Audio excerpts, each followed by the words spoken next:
Alright, so I've made a lot of videos. I've made videos on Rivals, Marvel Rivals, Pokemon, little skits here and there.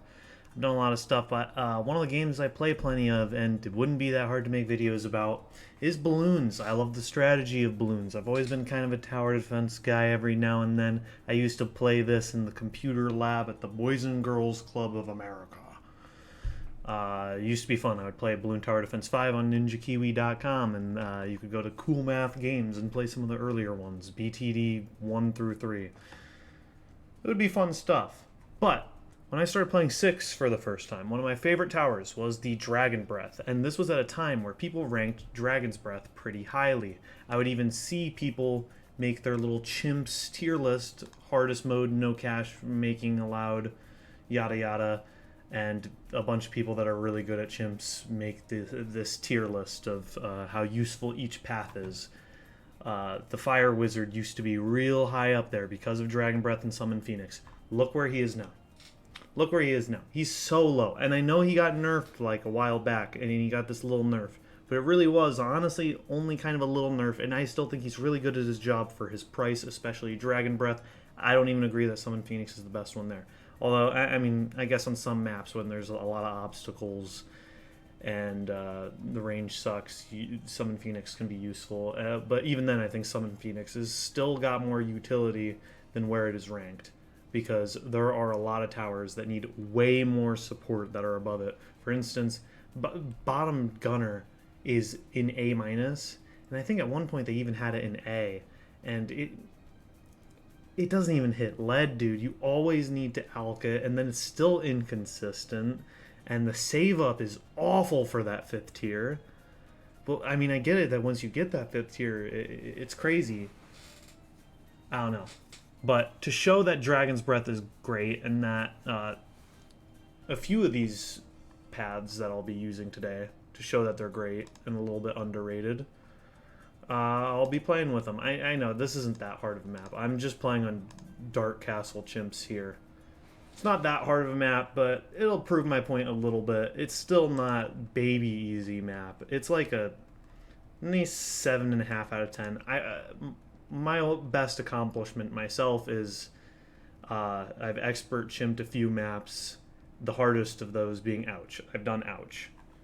I did it. I've done Ouch. It took me a hot minute, but I even did it with my own strategy. As in, I kept recording myself to like get what I needed to know to beat the earlier rounds, and I had to use Geraldo and do some funky stuff, but I was able to beat it. I beat Ouch, and honestly, even Geraldo can go up on that Chimp's tier list. In my opinion, he has such great utility, especially for the early game and the mid game.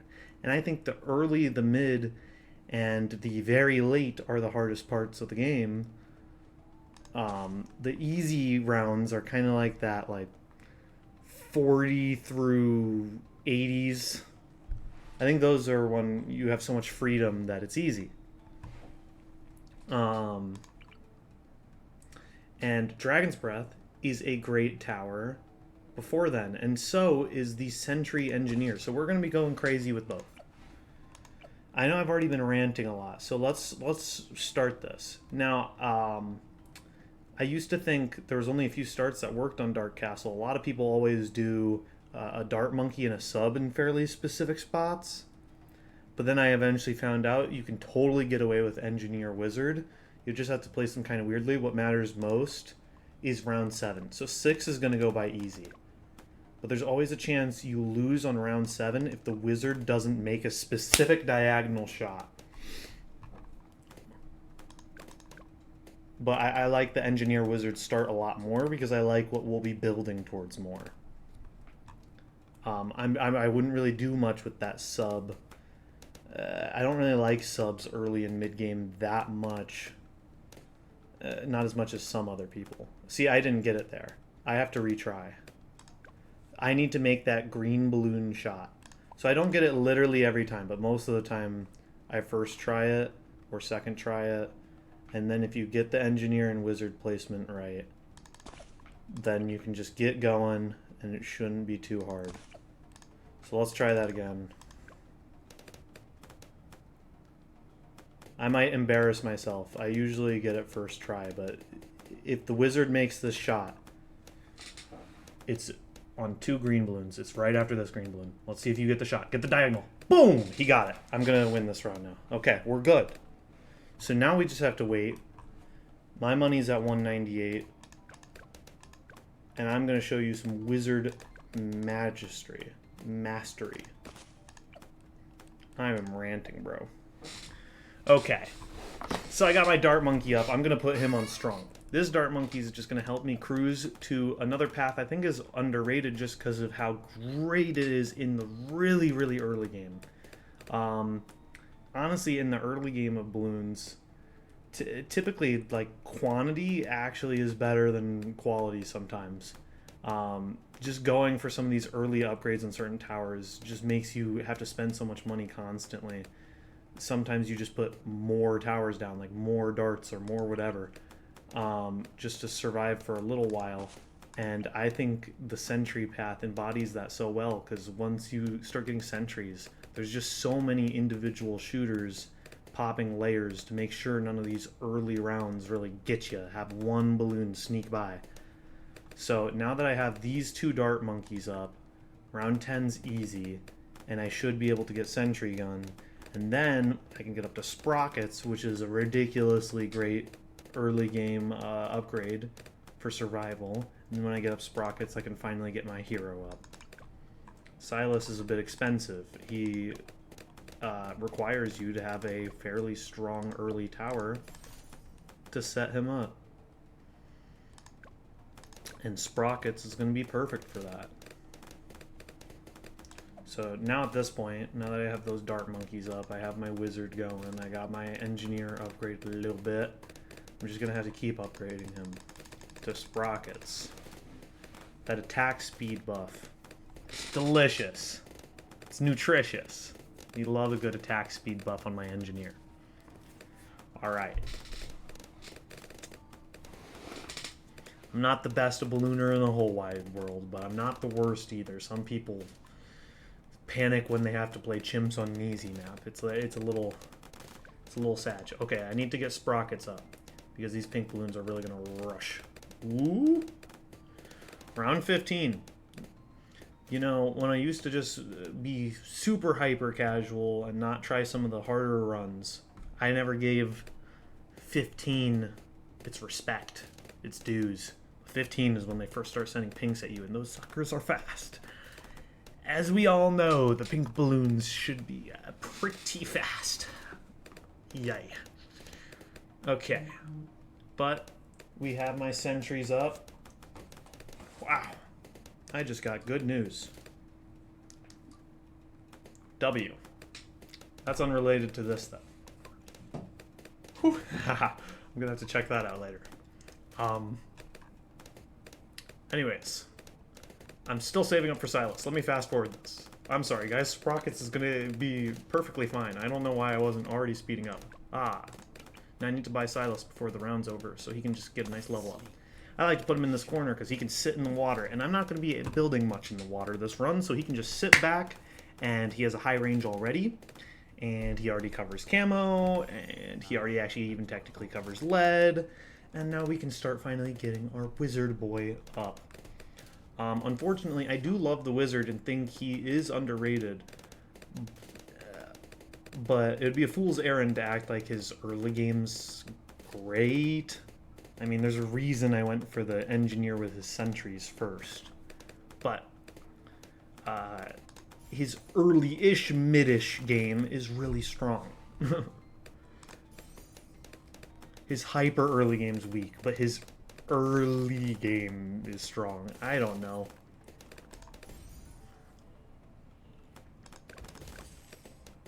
But that's where I think his value is in the, like, early mid.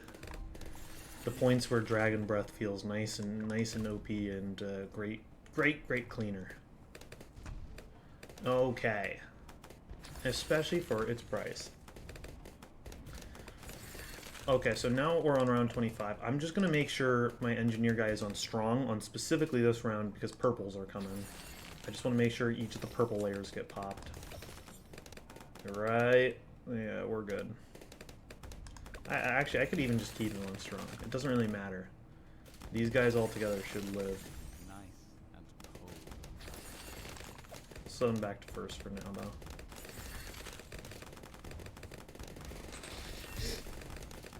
Sprockets is beautiful. Look at his pop count. He's going kind of freaking crazy. Now let's get Wall of Fire up, and with both Silas and Wall of Fire, first lead balloons are absolutely doomed. And now it's just a long save up for Dragon Breath.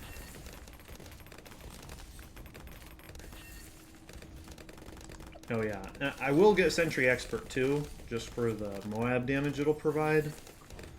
But it's more so about getting Dragon Breath up first. Now Silas is beautiful here, because with the Walls of Fire, it can actually be pretty obnoxious. And if he drops his Wall of Fire, a wizard alone, a 022 wizard, can actually die on round 33. It's kind of pathetic.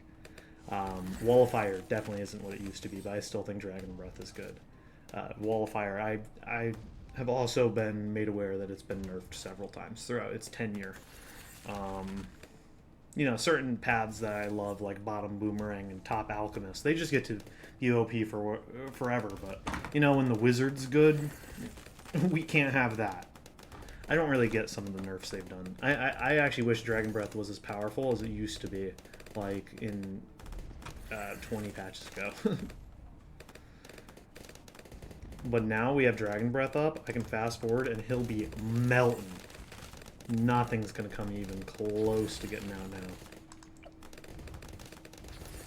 It's delicious. So now we're kind of on cruise control. Now things get easy. We have Dragon Breath up. Look at those pink balloons. The 36 is also an underrated round. If you don't have something as goated as Dragon Breath and Sprockets up, that rush of pinks on some maps can really get you. This map is short. And I'm also never going to remove these trees. That is pussy shit. You know? That's what I'd say. Alright.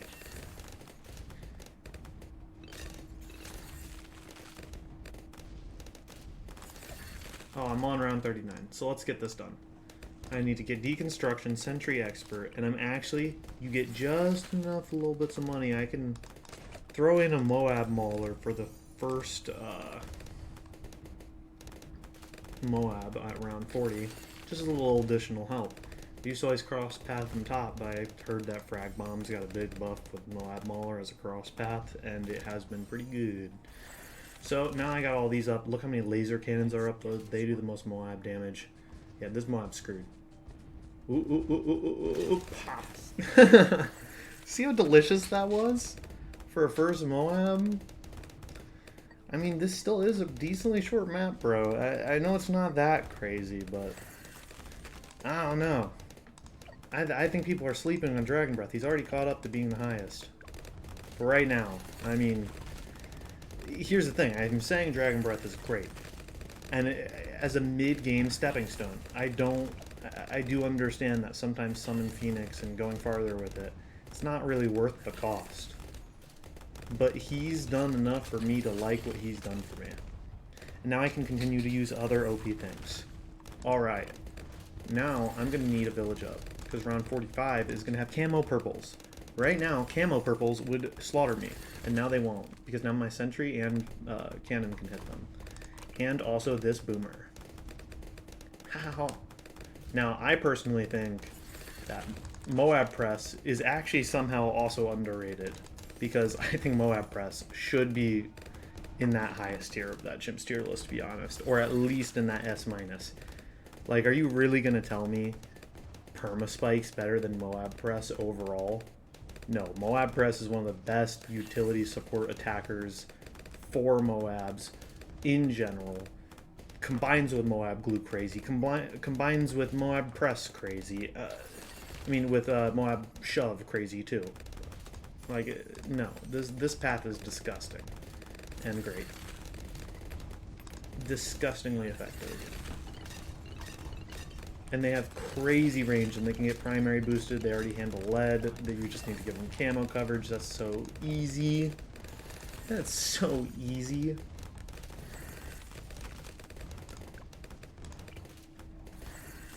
It is just so easy peasy cheesy. And I'm definitely not going to argue with Moab Glue being at the very tippy top of that tier list. I mean, yes, I use Moab Glue plenty. It's going to combine with his Moab Press, and we're going to be having a delicious synergy. An absolutely scrumptious, delicious synergy. Isn't it funny that I'm using Silas, but I haven't even yet for Nice Monkey? That'll change. Don't worry. Don't worry. I didn't just get Silas for him.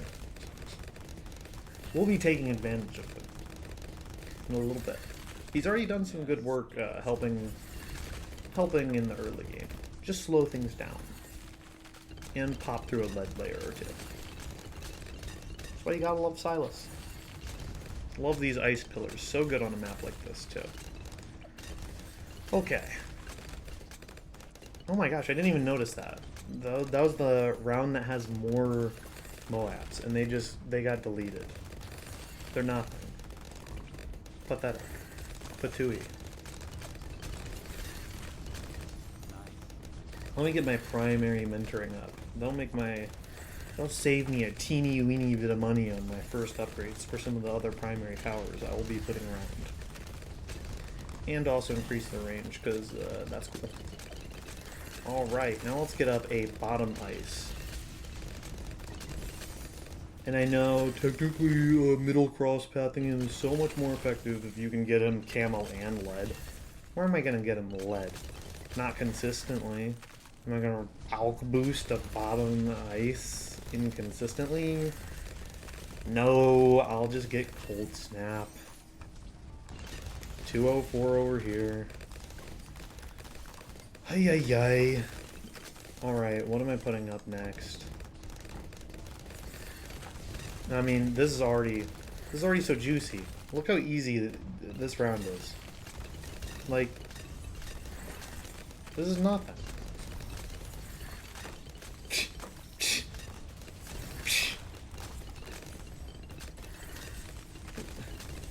We are cruising. Let's get a top path ice before 63. That'll be sweet. Oh, gee. I want to cross path him in the middle, but... okay, I wasn't going to, but I forgot that Ice Shards actually does up his range. I can go middle cross path. I was going to go larger radius if he didn't quite reach the middle. That would have been a little awkward, but it's still even worth it to get up me super brittle later. I'm still pretty up on super brittle. It's a really good tower for density. It'll be so good for around 98 specifically. And 96, I guess. Ooh, look at 63. Infamously difficult round 63. Done for. Done for. Deleted. Pathetic. Get owned. Get owned. Okay, now there's a lot of merbs coming up, right? And Silas is already slowing them down, so that's pretty cool. But I need them to get pushed back even more than they already are. So let's add another one of you and make you strong.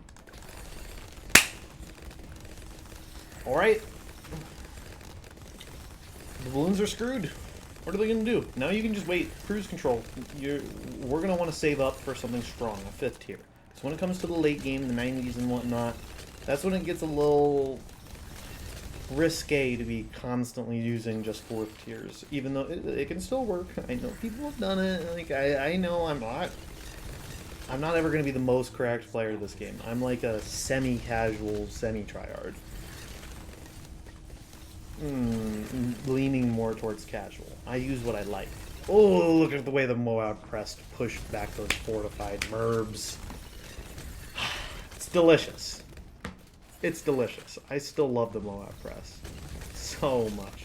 Look at the way push that bitch back. Dunzo, bitch. All of you are screwed.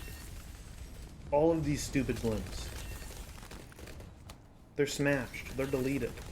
They're pathetic. What are they going to do against me? These ceramics, they're getting frozen, glued, boomeranged. Imagine you try to go outside and you start getting sprayed with fire, covered in hot, viscous purple glue. Then you get shot with ice, frozen over, burned again, and then two big hot boomerangs are smacking you in the head too, and a missile's getting shot at you. I think you'd die too, just like these limps and ceramic balloons. It would be a little rough to try and survive all that. Let's check up on my Dragon Breath boy. It seems like he's still been putting in work.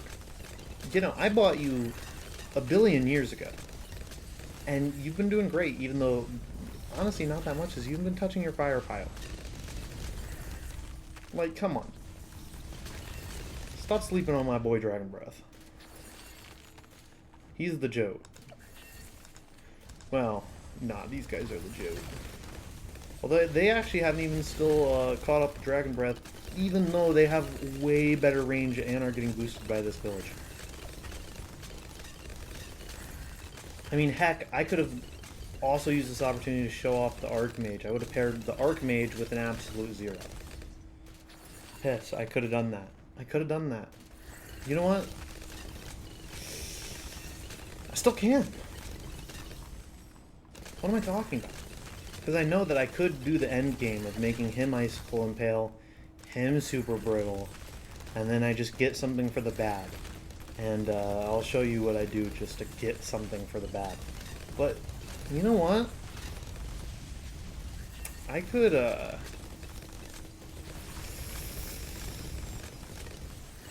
do something a little interesting here. You know what? I will get Super Brittle, and I'll get an Archmage. Let's see if that works. Golly, I hope this works. I haven't tried this, actually. Because they recently put Archmage in B-, but the amount of Moab damage he does for his range and his ignorance of walls, which is so useful in even hard-ass maps like Dark Dungeon, I do not get people, them downgrading Archmage.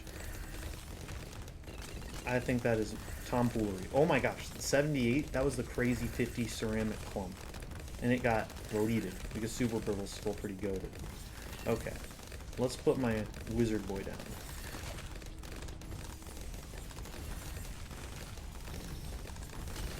I'm gonna give him even more range and intensity, because why not? I want to. Yippee! And the Archmage is a pretty good DDT dealer. That's why I was gonna get Icicle Impale, but I'm like, I don't need Icicle Impale if I get my Archmage up.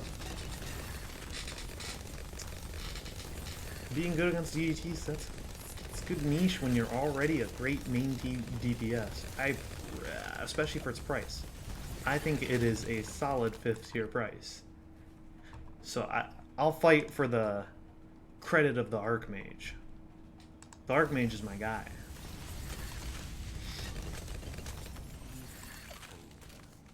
I even think Arcane Spike's slightly underrated. When they rank where top wizard is on the Chimp's tier list, they go off of Arcane Mastery and Archmage as the 2 best parts of top half wizard. And it's like, I think Arcane Mastery is not even that good of an early game tower, to be honest. I don't think he turns online until that 4th tier IMO, because that's when he finally starts doing his take blink damage. Yeah, and I'm just gonna hard save up for Archmage. Am I even gonna get the money for it within the 80s, or am I gonna have to defend some DDTs with nothing extremely specifically good against DDTs? Because Icicle Impale is really good against DDTs. Archmage is really good against DDTs. Super Brittle's a great tower. Is it super duper good against DDTs?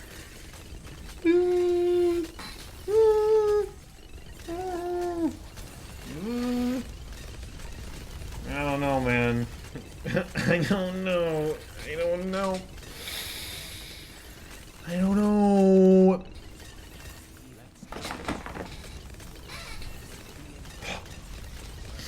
I think I'll save up for it enough, though. I forgot that the 80s really do dump some good money on you. Having to deal with all these super cerams or whatever. Super brittle eats them like paper. like paper, dude. Oh, look at that Dragon Breath. Still having pretty decent pops there. And he's still putting in work even all this late. How cute. Yeah. Yeah, not bad for being in the corner over there, buddy. Stop sleeping on Dragon Breath, guys. Y'all are fucked up. Y'all trashing on my boy. Putting him in C- or whatever.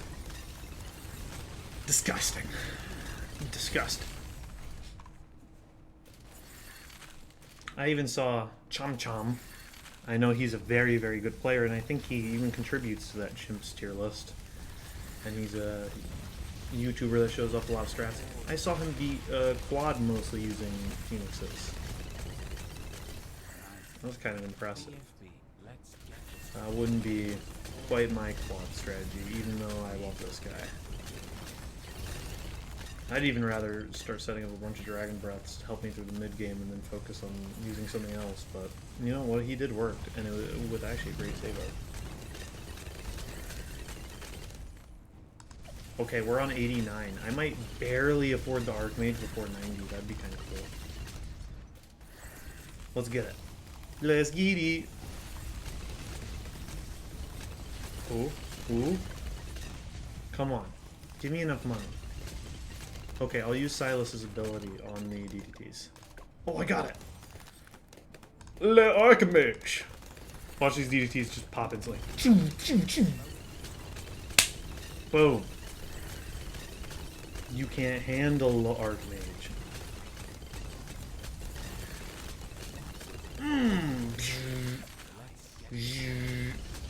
Watch his pop count rise. Should I even have him on strong? I think if he's with the Super Brittle, there's no point. Because anything that makes it to the any balloon that makes it to the Super Brittle gets crushed.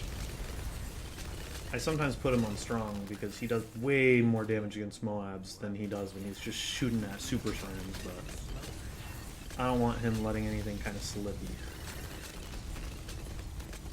Now, I'll even fully admit, this is overall stronger to get Icicle Impale, because Icicle Impale is so ridiculous against DDTs. But I'm pretty sure what I'm doing will still work.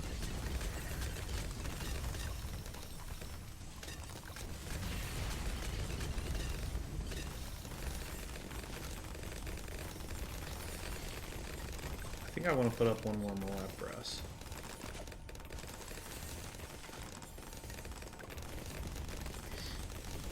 I do often go for 3. Ooh. Are we good against DDTs? Okay, once they start going a little deeper, I'm gonna whoosh! Ice pillars everywhere. Yum. We're chilling. We're frickin' chilling. That wasn't even that much of a sweat. 96.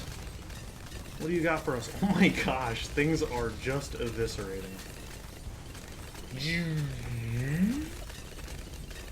Look at Mr. Archmage go. He's just blasting.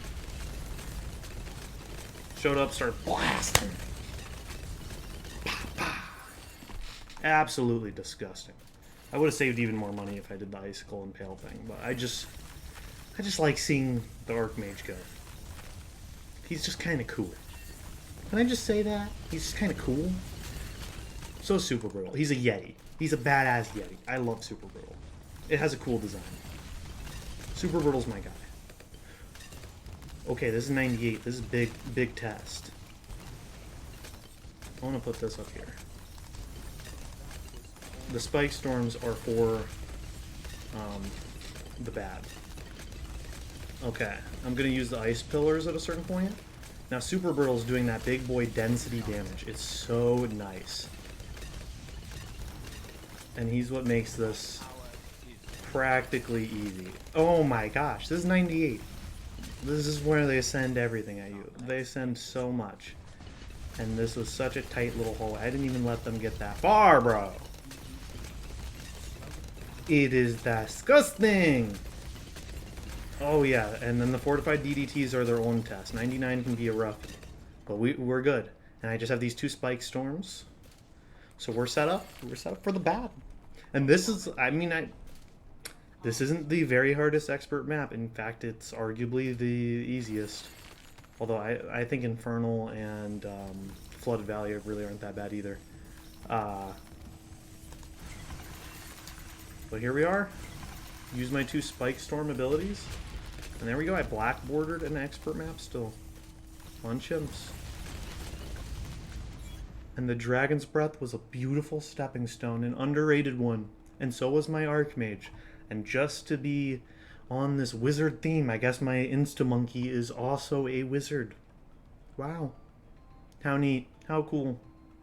And guess who has the most pops? I bet this Archmage. Oh. Oh. It is. It is. It's Archmage. No, no. No, no surprise. That's my guy. That's my goal.